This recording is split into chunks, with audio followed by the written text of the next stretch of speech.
Vamos falar sobre energia no caso eletrostático, quando nada varia com o tempo. Primeiro vamos ver as diversas formas de alterar a energia num sistema. E usando uma delas, que é o trabalho realizado por um agente externo, vamos determinar a energia potencial de um sistema de cargas pontuais. E isso a gente vai estender para o caso de uma carga que esteja num ponto no espaço onde existe um certo potencial elétrico. Para ilustrar, vamos aplicar no caso do feixes de elétrons. Esses feixes são usados em tubos de imagens, como nos antigos monitores e televisores. Depois disso, a gente vai ver como fica a energia quando temos uma distribuição contínua de cargas, como no caso de um capacitor. E usando um capacitor de placas paralelas, vamos determinar a fórmula da energia que esse capacitor pode armazenar no seu campo elétrico. A gente vai resolver para o capacitor de placas paralelas, mas essa fórmula vai poder ser usada em qualquer capacitor. Conhecida essa fórmula da energia, vamos ver como a gente pode substituir um arranjo de condutores formando uma associação de capacitores, de como a energia armazenada por esse conjunto de condutores ou capacitores, ele pode ser substituído por um simples capacitor, que é o capacitor equivalente. Vamos lá. Vamos falar sobre energia. A gente sabe que a gente pode variar a energia de um sistema através de uma simples transferência de energia através da sua fronteira, que pode ser do sistema para o meio exterior ou vice-versa, ou ainda uma combinação dos dois. E isso pode ser feito de diversas formas. Vamos listar aqui algumas. A primeira forma é através do trabalho realizado por uma força externa, que é a integral de linha do produto escalar da força com o deslocamento.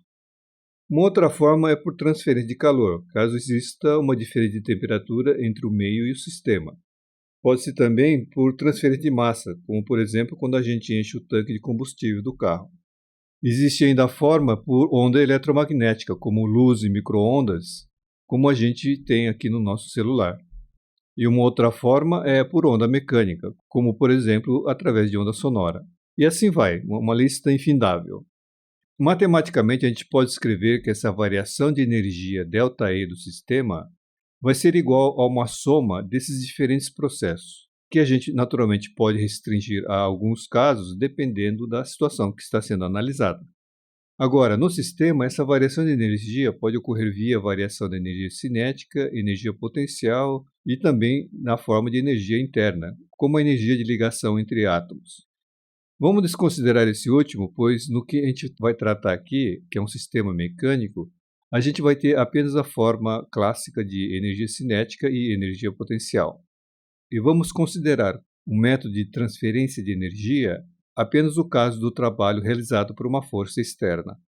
Então a gente tem isso, a variação da energia cinética e também da energia potencial vai ser igual ao trabalho realizado por uma força externa. A gente estuda em mecânica o caso quando não existe esse agente externo, a força externa é nula.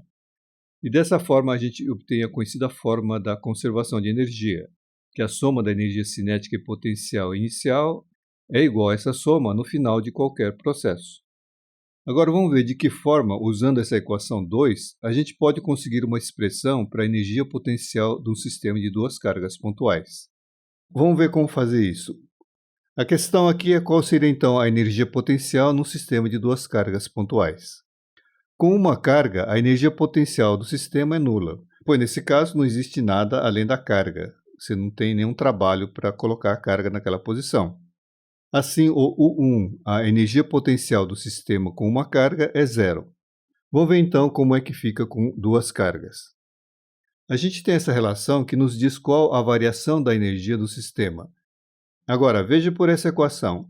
Se eu criar um processo onde a variação da energia cinética seja zero e a energia potencial inicial seja zero, eu vou ter a minha formulazinha para a energia potencial final, que vai ser a energia potencial do sistema. Vamos ver como a gente pode fazer isso. Uma coisa que a gente sabe é que se as cargas estiverem muito longe uma da outra, a interação entre elas vai ser praticamente zero. E, portanto, a energia potencial vai ser nula. Energia potencial nula significa que nada vai acontecer nesse sistema. Então, isso é uma primeira dica. A carga Q2 tem que vir de um local onde a separação das cargas seja muito grande, ou seja, ela vem do infinito, pois assim a energia potencial vai ser nula. Desenhando seria algo assim. E o estado final vai ser então quando as cargas estiverem a uma distância que nós queremos. Definida essa primeira etapa, vamos ver agora como fazer para que a variação da energia cinética seja zero. A energia cinética desse sistema com duas cargas é a soma da energia cinética das duas cargas. Portanto, a variação da energia cinética do sistema é a soma da variação da energia cinética de cada uma delas. Se a carga Q1 ficar parada, ela não vai ter variação de energia cinética. E dessa forma, a variação da energia cinética do sistema vai ser simplesmente a variação que vai ocorrer na carga Q2. Vamos colocar Q1 na origem do sistema de coordenadas. Dessa forma, a gente pode usar a coordenada radial R como a posição da carga Q2. E assim a gente vai trazer a carga Q2 do infinito a um ponto onde a coordenada é R12, que vai ser então a distância entre as duas cargas. E como é que a gente traz essa segunda carga? Bom, quanto à trajetória entre o ponto inicial e o ponto final, ou seja, do infinito à posição que a gente quer, é totalmente arbitrária, pode ser qualquer coisa, pois aqui nós temos um campo conservativo. Mas vamos usar um trajeto retilíneo para simplificar. Então veja, se eu dou um empurrão inicial e aplico uma força de mesma magnitude, mas sentido oposto à força de interação entre as cargas, que é a força elétrica, a gente mantém a velocidade constante. E assim a gente tem ΔK igual a zero. Algo como desse jeito aqui. Se as cargas tiverem sinais opostos, a gente tem uma força de atração entre elas. Então a força externa vai freando para a carga Q2 não acelerar. Agora, se as cargas tiverem o mesmo sinal, a força externa vem puxando a carga Q2, pois agora a força de interação entre as cargas é repulsiva. Portanto, trazendo a carga dessa forma, eu vou satisfazer a condição de que a variação da energia cinética do sistema é zero. Mas ainda tem um problema. Veja que a carga Q2, quando atinge a posição final, ela ainda continua em movimento. Bom, isso a gente pode resolver da seguinte forma. Basta fazer com que todo o processo seja feito de forma muito, mas muito lenta mesmo. De tal forma que a velocidade vai ser tão baixa que quando a carga Q2 atingir a posição final, na escala de tempo em que a gente esteja realizando o estudo, ela pode ser considerada como uma carga parada. Portanto, trazendo o Q2 do infinito à sua posição final, aplicando uma força de sinal oposto à força elétrica, e fazendo tudo isso de uma forma muito, mas muito lenta mesmo, eu vou ter a minha equação da energia simplificada, que dá uma relação direta entre a energia potencial final do sistema com o trabalho realizado pela força externa, que é menos o trabalho realizado pela força de interação entre as cargas. Então agora é só resolver essa integral. A gente conhece a expressão para a força elétrica e resolvendo a integral vai dar Kq1 Q2 sobre R12, que pode então assumir valor positivo ou negativo dependendo do sinal do produto das cargas, uma vez que o K e o R12 são positivos. A gente pode escrever isso de outra forma. Fazendo assim, vai dar a carga Q1 multiplicado pelo potencial na posição da carga Q1. Agora, escrevendo dessa forma, vai dar Q2 multiplicado pelo potencial onde a carga Q2 está localizada. A gente pode estender isso e escrever de uma forma mais geral, desse jeitão aqui. Então, que significa que é a carga multiplicada pelo potencial na posição da carga Q, que está localizado em R, onde o potencial é φ. E essa, então, é uma forma mais geral de expressar a energia potencial. A energia potencial ela pode ser usada para analisar a dinâmica de um sistema. De modo quantitativo, isso é feito usando a relação entre a energia potencial e a força, que é F igual a menos grade U. E com isso a gente pode resolver a equação de movimento e ver essa dinâmica. A gente não vai fazer isso aqui agora, vamos deixar para um outro vídeo. Por enquanto, vamos fazer apenas uma análise qualitativa e, para isso, vamos usar o princípio da energia potencial mínima. Esse princípio diz que o sistema tende a se relaxar a um estado onde sua energia potencial é mínima. É como o que ocorre num pêndulo simples, quando o corpo tende a se movimentar para o ponto onde a sua distância com o centro da Terra é menor. Vamos ver isso numericamente e para isso vamos usar duas cargas com o mesmo módulo, de 1 nanocoulomb. Aqui eu tenho o gráfico da energia potencial para cargas com o mesmo sinal, mais ou menos. O valor da energia é positivo, sendo o máximo quando elas estiverem próximas, e vai diminuindo à medida que a separação aumenta. O R é a distância relativa entre as cargas, então eu posso imaginar que uma carga está parada na origem e ver a sua dinâmica através da segunda carga.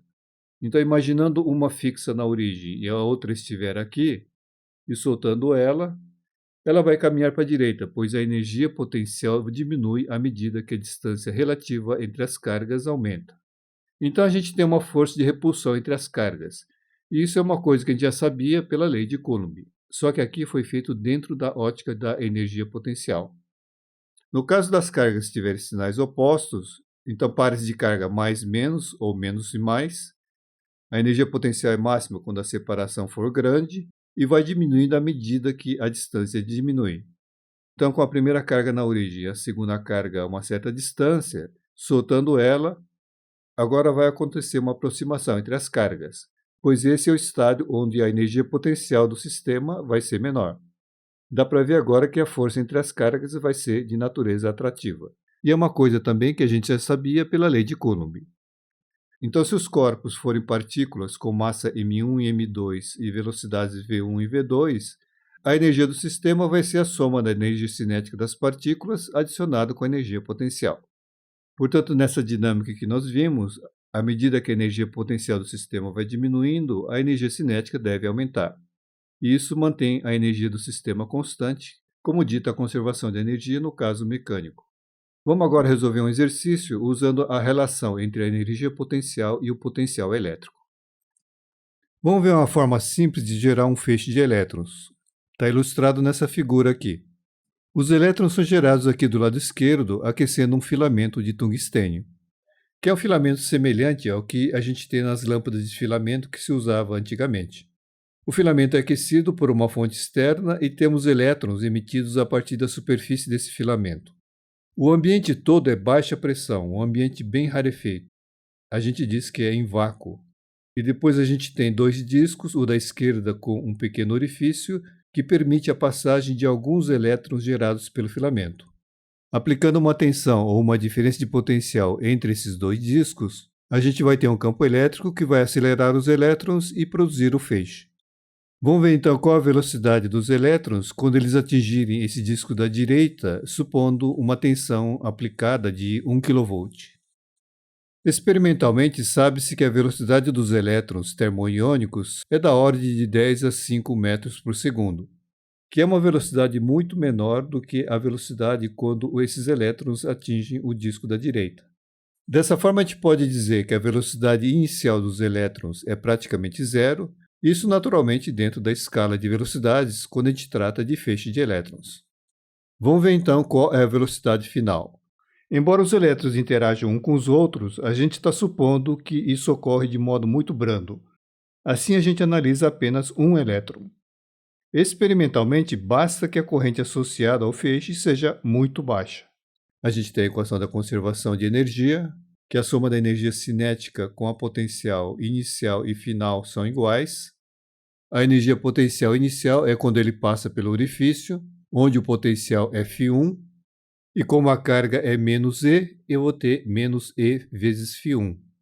E ao atingir o disco da direita é menos E φ2.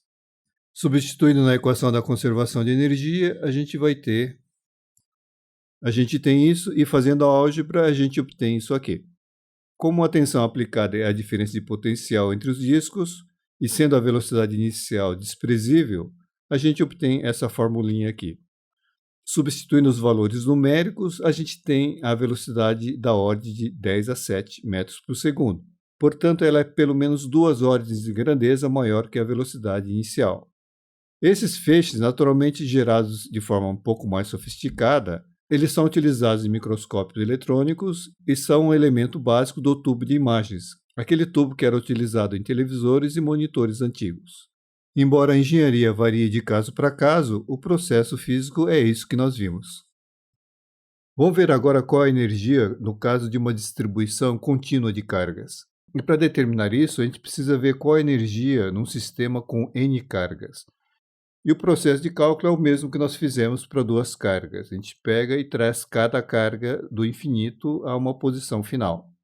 E fazendo isso, a gente obtém essa relação aqui, sendo φ o potencial no ponto PI onde está a carga QI.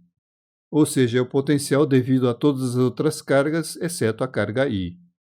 Utilizando essa relação, a gente pode determinar a energia caso as cargas estejam distribuídas de modo contínuo, descritos por uma densidade volumétrica, uma densidade superficial ou ainda uma densidade linear. Agora, para deduzir a equação, a gente precisa da formulação diferencial, coisa que a gente vai ver um pouco mais adiante. Portanto, vamos colocar apenas o resultado, que dá isso aqui. Uma integral no volume, feita por todo o espaço, de e ao quadrado ε0 sobre 2. E essa equação é válida para o caso do vácuo. Agora, veja que a primeira equação, aqui tem um somatório, ela pode assumir valores positivos e negativos. E essa segunda aqui, com a integral, ela é sempre positiva, porque tem o e ao quadrado e o volume é sempre positivo. A diferença que existe entre as duas é que essa última, ela inclui a energia intrínseca de cada carga. Vamos lembrar que quando a gente tinha apenas uma carga no sistema, dissemos que a energia potencial era nula, e não incluímos a energia intrínseca dessa carga. E essa energia intrínseca de cada carga está incluída nessa última equação escrita com a integral. Naturalmente, isso traz uma pergunta: se a energia está armazenada nas cargas ou no campo elétrico. Conforme essa segunda equação, a energia está armazenada no campo elétrico e não nas cargas. Vamos ver qual é a energia armazenada num capacitor em vácuo. E para isso a gente vai usar um capacitor de placas paralelas. A energia no campo elétrico é dada pela integral no volume de e ao quadrado ε0 sobre 2, e isso por todo o espaço. E nesse capacitor a gente tem o campo elétrico apenas entre as placas, no volume entre as placas, que é a área multiplicado pela distância d. Então a equação da energia fica assim. Como a ddP é campo multiplicado pela distância, multiplicando o numerador e o denominador por d, a gente obtém essa relação. E sabendo a fórmula da capacitância, a gente obtém que a energia armazenada no campo elétrico do capacitor é CV ao quadrado dividido por 2. Embora essa fórmula tenha sido deduzida para o capacitor de placas paralelas, essa fórmula é geral, ela serve para qualquer capacitor. Vamos falar de associação de capacitores. Mas primeiro vamos lembrar o que acontece quando temos um condutor em um campo elétrico. Vamos pegar um campo elétrico gerado por cargas em placas paralelas. Vamos ter cargas induzidas de mesma magnitude e sinais opostos que vão estar distribuídas em cada lado do corpo. E o campo elétrico dentro dele é nulo, da mesma forma que no interior das placas. Eu posso esquematizar esse arranjo de condutores como uma associação de capacitores. Baseado nas linhas de campo entre os corpos, a associação de capacitores vai ser isso aqui. Essa capacitância C13 refere-se às superfícies correspondentes desse lado esquerdo, o C32 do lado direito e de C12 das linhas entre o corpo 1 e o corpo 2. Vamos eliminar essa parte entre os corpos usando um condutor central maior. Vamos colocar um que seja plano e tenha a mesma área que a área das placas, desse jeito aqui. Ligando a fonte, eu vou ter uma configuração de campo elétrico desse jeito aqui. As superfícies correspondentes têm a área da placa e é igual nos dois gaps. Agora, nesse condutor do meio, se eu estrangulo ela aqui no meio, ela fica como duas placas ligadas uma à outra desse jeito aqui. O circuito equivalente vai ser agora de dois capacitores ligados em séries e com a mesma carga Q. Se eu tiver mais corpos entre as placas, digamos esses dois corpos, eu crio agora 3 capacitores em série, todos com a mesma carga. As capacitâncias eventualmente podem ser diferentes, e nesse caso a gente vai ter tensões ou diferenças de potenciais diferentes em cada capacitor. Esses capacitores armazenam uma certa quantidade de energia. Vamos ver como substituir todos eles por apenas um que armazene a quantidade total de energia. Vamos considerar N capacitores em série. E o que a gente quer encontrar é um capacitor que armazene toda a energia que se encontra distribuída nesses capacitores individuais. Esse capacitor vai ter uma capacitância C e Q, de equivalente naturalmente, e a mesma carga que os capacitores individuais. Então a energia nesse capacitor é a soma da energia de cada capacitor. Como Q é igual a CV, eu posso escrever assim, que simplificando vai ficar desse jeito aqui. Ou seja, que o inverso da capacitância equivalente é igual à soma do inverso da capacitância dos capacitores individuais. Então, esse capacitor ou um par de eletrodos com essa capacitância vai armazenar toda a energia que encontra-se distribuída em todos os capacitores ou pares de eletrodos quando ligados em série. Vamos ver o caso do arranjo em paralelo, como esse aqui, com dois pares de eletrodos ligados a uma fonte. Naturalmente, eu tenho a mesma tensão aplicada nos dois, as superfícies correspondentes são diferentes em cada um, então eu vou ter uma quantidade de cargas diferente para cada um. Eu posso ter ainda qualquer outro par de condutores ligados em paralelo, como essa colher e essa tigela inox aqui. Em termos de arranjo de capacitores, eu vou ter isso aqui. Como os pares de condutores são diferentes, eu vou ter capacitâncias diferentes e cada um com uma carga em particular. Vamos ver como substituir todos eles por apenas um capacitor. Então, com N capacitores em paralelo, vamos buscar um único capacitor que consiga armazenar toda a energia que se encontra nos capacitores individuais. Eu tenho que a energia nessa capacitância equivalente vai ser a soma da energia armazenada em cada capacitor. E obtenho isso aqui, ou seja, a capacitância do capacitor equivalente é uma soma das capacitâncias individuais. E esse capacitor vai armazenar toda a energia que se encontra nos capacitores isolados. Vamos fazer agora um resumo. Primeiro, nós deduzimos uma fórmula para a energia potencial de um sistema com duas cargas, que no caso geral, para a carga num ponto onde o potencial é φ, fica desse jeito aqui. Depois nós vimos que a energia de uma distribuição contínua de cargas é dada pela integral em todo o espaço de E² ε0 sobre 2, numa integral de volume. A gente viu também que no capacitor a energia armazenada no seu campo elétrico é CV² sobre 2. E também que em arranjo de capacitores em série e em paralelo, a gente tem essas fórmulas para capacitância equivalente. E essa capacitância equivalente corresponde à capacitância de um capacitor que pode armazenar toda a energia que se encontra armazenada nos capacitores individuais. É isso aí.